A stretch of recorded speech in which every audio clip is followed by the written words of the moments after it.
This game sucks.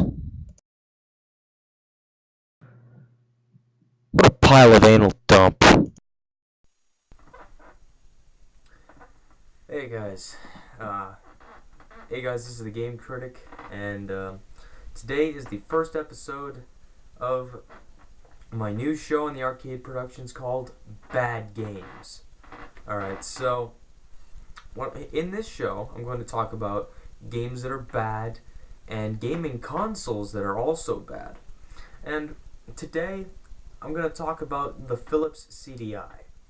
And now, for those of you who do not know what the Phillips CD-i is, let me give you a little background on the Phillips CD-i. Hang on, it's a little dark. I'm gonna open the blinds.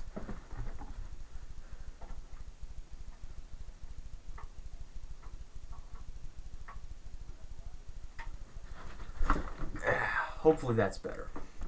Yep, it is. Okay. So, the Phillips CD-i, which CD-i stands for Compact Disc Interactive, is an interactive multimedia CD player developed and marketed by Royal Philips Electronics. And this category of device is created to provide more functionality than an audio CD and or a gaming console for that matter. But it was a lower price than a personal computer with a CD-ROM drive, and at the time that was good, and the cost savings were due to the lack of a hard drive. I think you needed a memory card or something. I think that was when memory cards first started to come out, and of course it didn't have a floppy disk drive, it didn't have a keyboard. It didn't have a mouse, and it didn't have a monitor. Of course the TV would have been used. It's still a gaming console, and it just has less software than a standard operating system, and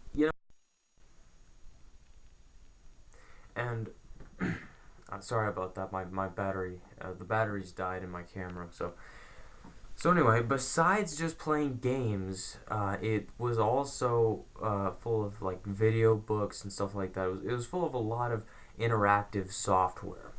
And I know I'm reading a few things from a Wikipedia article here, just to kind of get a little more info.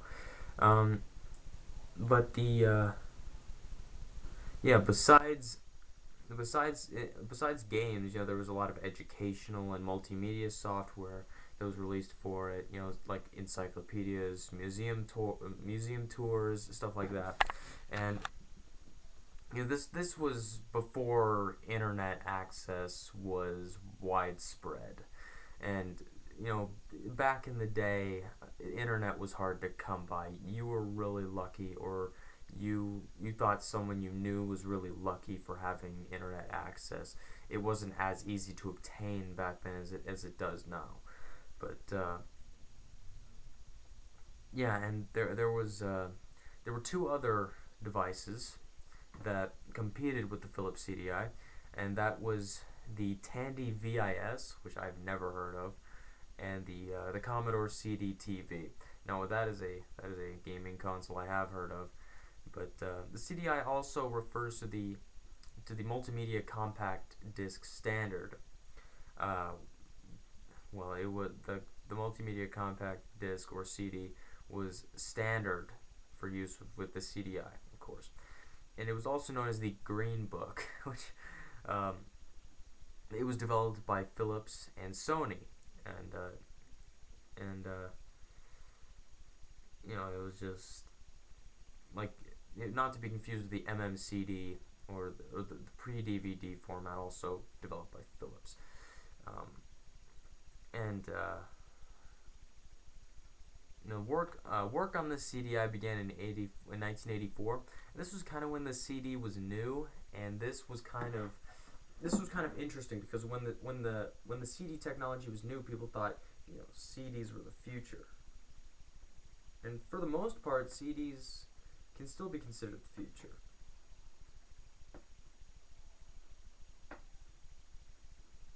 I mean, I guess CDs can still be considered the future, even though everything's digital. I'm not sure why, but I guess it is. But still the CD-i was capable of playing audio CDs and CD-Gs, which are CD with graphics, which is kind of like a CD-ROM. And it used to be able to play karaoke CDs and video CDs, which was widespread before DVDs came out and before DVD, HD, DVD, and Blu-rays. So, with that said, the last one requires a digital video card, kind of like an SD card in a way, to provide the MPEG-1 decoding, which was necessary for video playback. And it was kind of like the Xbox in a way, to where the Xbox needed the external DVD drive in order to play DVD movies.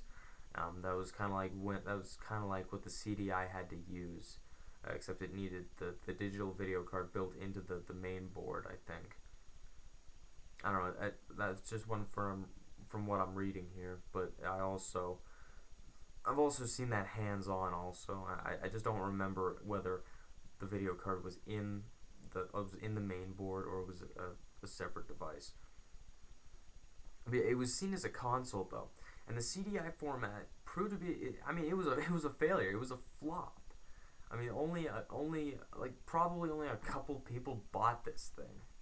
So yeah, several of its games were the worst ever made. I mean, come on, Hotel Mario and the 3 Legend of Zelda titles on the CDI.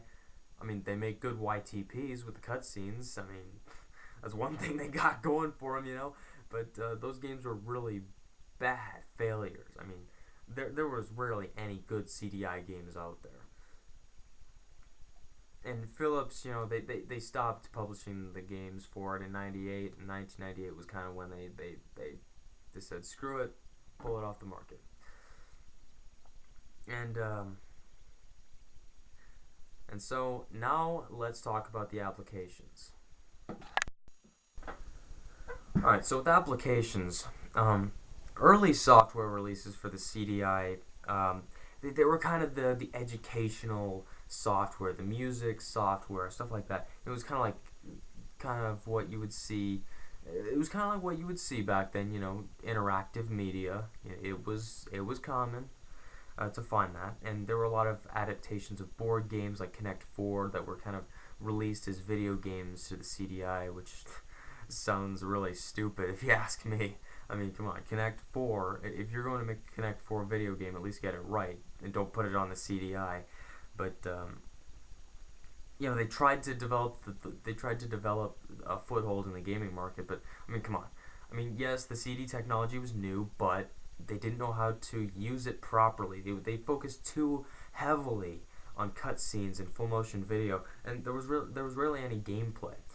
And you know, when you got competition like the PlayStation 1, the Sega Saturn, the Nintendo 64, you're not going to get very far. And you know, Phillips didn't really think this through.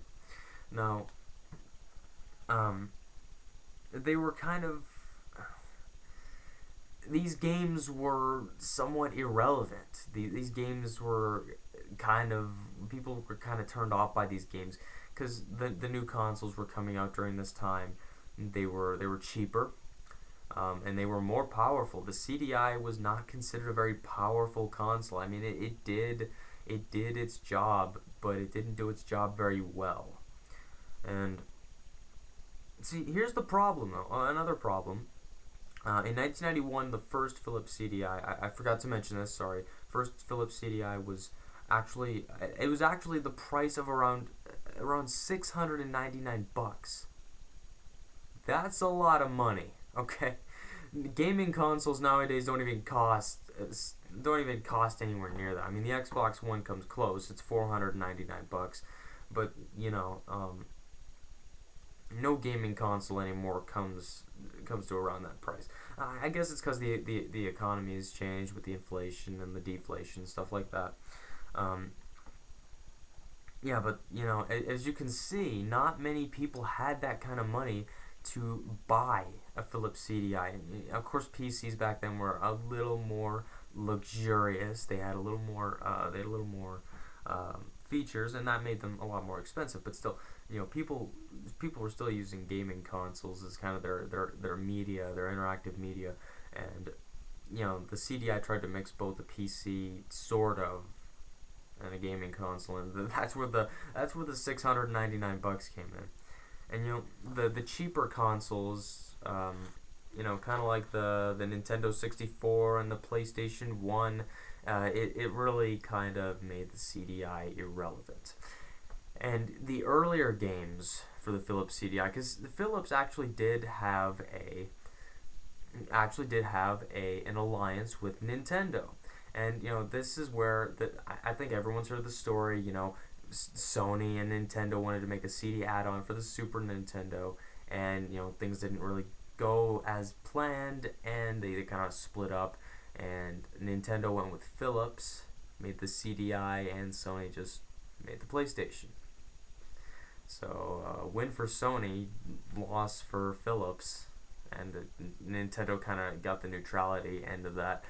So the earlier titles, they included the entries into the Nintendo franchises. Philips tried its shaky hand at the gaming market with something with something they thought people would like, and and specifically, and these are the three games I've mentioned before. Hotel Mario, it was pretty bad, of course. And there were 3 Legend of Zelda games that were released. There was Link: The Faces of Evil, Zelda: The Wand of Gamelon, and there was also Zelda's Adventure, which was actually kind of apart from the other 2 games. Link: The Faces of Evil and Zelda: The Wand of Gamelon are kind of like brother and sister. If you've seen the Angry Video Game Nerds review of the CDI, you probably knew that. He's talked about those games already. So if I don't cover a specific part of the games or anything like that, if I don't cover a specific part of the CDI itself, go to the Angry Video Game Nerds channel and try to look up the video. Or it's actually a 3-part series. So yeah. Anyway, it just didn't really work well. Those 4 games were kind of a flop, and they focused too heavily on full motion video and cutscenes and really not enough gameplay. I mean, seriously, guys, if you're going to make a gaming console, don't focus on the full motion video. Just like I've said before, with gaming, it's not about the cutscenes, it's not about the graphics, it's about the gameplay, it's about playability, it's about how the controller works to the game's advantage, how the controls are, is everything, nice and smooth, is anything choppy? It shouldn't be choppy, but is everything responsive? And those games were not responsive, and they had a lot of problems with them. And the Angry Video Game Nerd discusses that in his videos. And it started to take a turn for the worst. And finally in 1998, Philips pulled the plug on this thing. It's just the last units were kind of sold off to market, and the sales just dropped. I can probably think that maybe only a few people per year would have bought it out of curiosity, maybe. And it's just the CDI did not meet expectations to anyone. It did not meet anyone's expectations. It wouldn't have even met my expectations if I was born in the late 80s, early 90s. When this thing was coming out. Actually, I probably should have had been born in the 80s to understand what the CDI was. So I'd be old in the 90s when it came out. I'd be old enough to understand it. But anyway,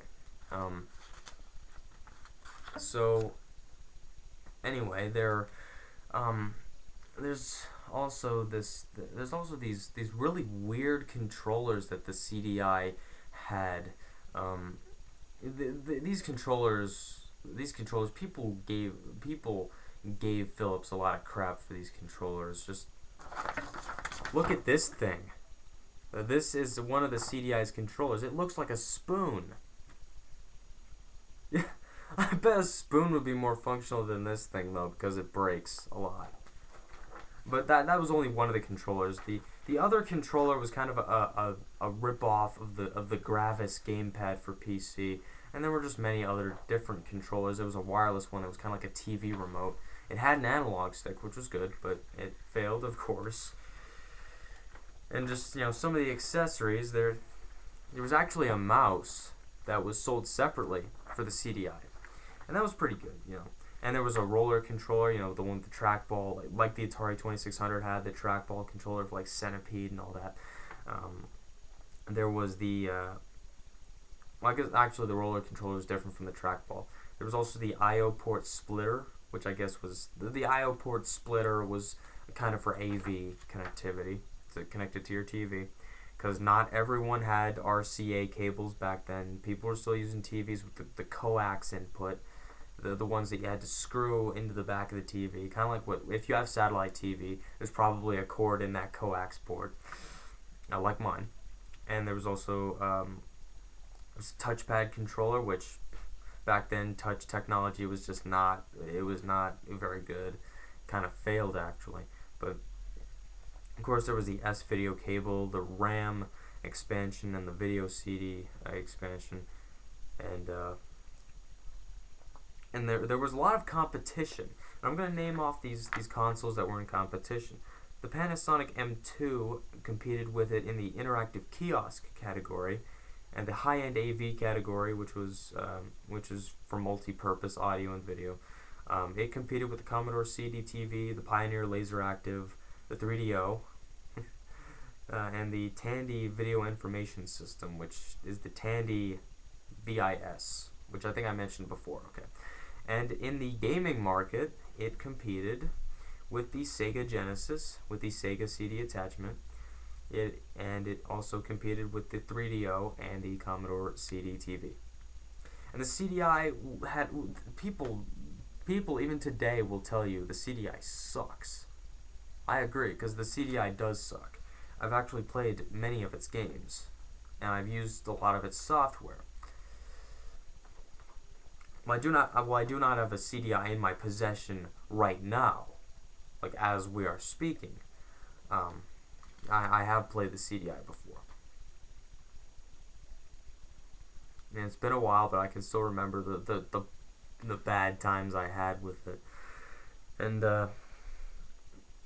everyone's given the CDI crap. I mean, Craig Harris, who was an editor of IGN, he ranked the controllers, a bunch of their controllers, to be the fifth worst controllers of all time. And PC World ranked it as the fourth on their list of top 10 worst gaming consoles. GamePro.com also put it on their worst selling consoles. And CNET, a very popular tech website, has also named this on one of the worst gaming consoles ever. It's on my top 10 list of worst gaming consoles. If you guys have seen that, I'm not sure where it was. I'm not sure where it is in my top 10 list, but it's there. And the games were most heavily criticized. I mean, the Nintendo titles on the CDI were really bad, and it's just, you can tell why the CDI failed. It was the price point. It was a less powerful device. It was kind of made cheaper, in the higher price point to be made cheaper. That's just sad, really sad.